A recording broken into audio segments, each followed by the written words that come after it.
Hi, this is Sarah, and welcome to day 6 of the December challenge. Today's key is the key of E, and I just wanted to share a little bit of what I've been doing with my students with you, and it doesn't matter if you haven't done the first 5 days of the month.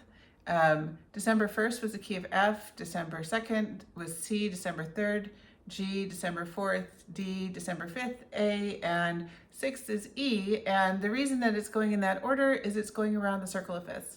If you don't know what the circle of fifths is, don't worry about it, not a big deal. If you do, great. I always start on F because F is the first sharp when you go in the order of sharps and flats. So when I teach, I want to reinforce F, C, G, D, A, E, B, and then occasionally I'll go backwards, B, E, A, D, G, C, F. And so even if they don't know what's going on over the course of a year or two, that pattern starts sinking in. They don't have to know why though, but that's why I do it. So I'm going to give you an example of what I've been doing for yesterday I had an adult group and we did this here. So this is a 1-4-1-5-7 cadence card. And so what I would do for F, this is December 1st, is I would line it up on the piano and I would do the cadence. Okay, so that's the F cadence. And then I would move this to C and then I would do it up here, so here's C. And then I would bring it down here. And while they're playing it in different ranges on the piano, I would ask them, do you like the way it sounds here? How does it sound here? Is it too high here, too low, just right? And so they're getting a sense of the whole keyboard geography, but they're playing something that's musical that will come in handy later.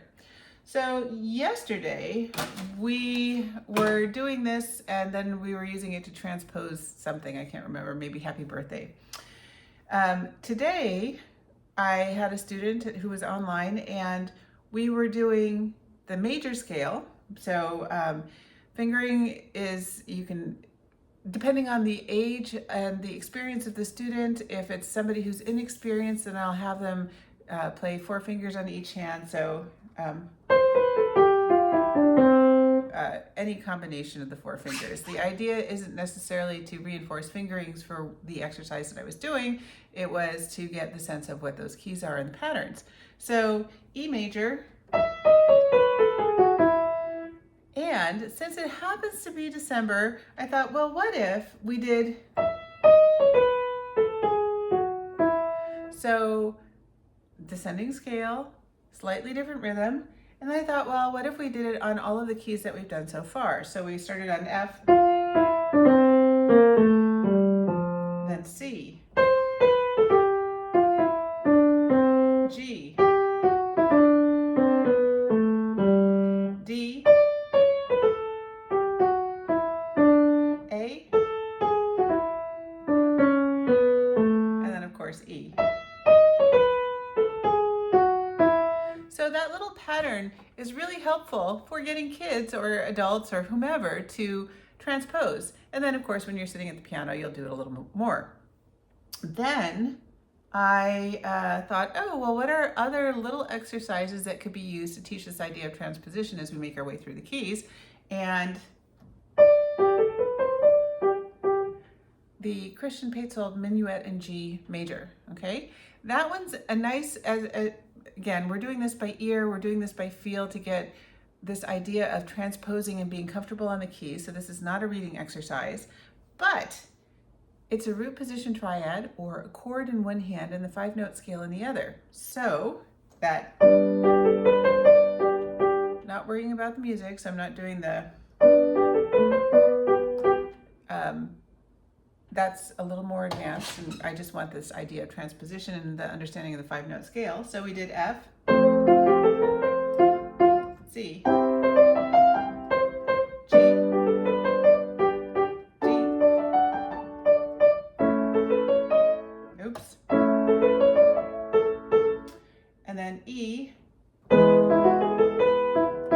just to get that idea of movement. And then every time that we get another key, then I'm kind of piggybacking on the others. It's really interesting to see what kinds of things that the students are coming up with, like what are they noticing when they are playing the key correctly, Or when they make a mistake and they correct it, I ask them, was that something that you heard and corrected? Because they're getting used to that sound as they transpose through the different keys. Was it something that you felt? Because the hand shapes for all of these are more or less the same because the patterns are the same. Is it so it was hearing, does it look visually incorrect? And as the touch, does it feel different? And that feeling thing, I said, well, what if you did this, but you closed your eyes and felt how the keys were responding under your fingertips, and how does that work? So F, C, G, D, A, E, and you can guess that tomorrow, December 7th, is going to be the key of B. Another thing that I noticed here was that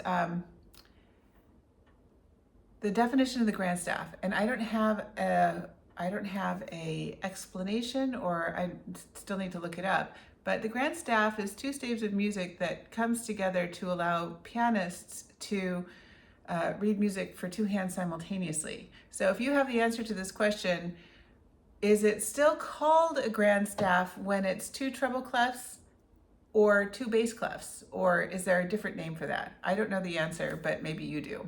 Anyway, thanks for listening. It's super to have you doing the challenge with me, and happy playing. This is Sarah with Piano Key Finders. Thanks.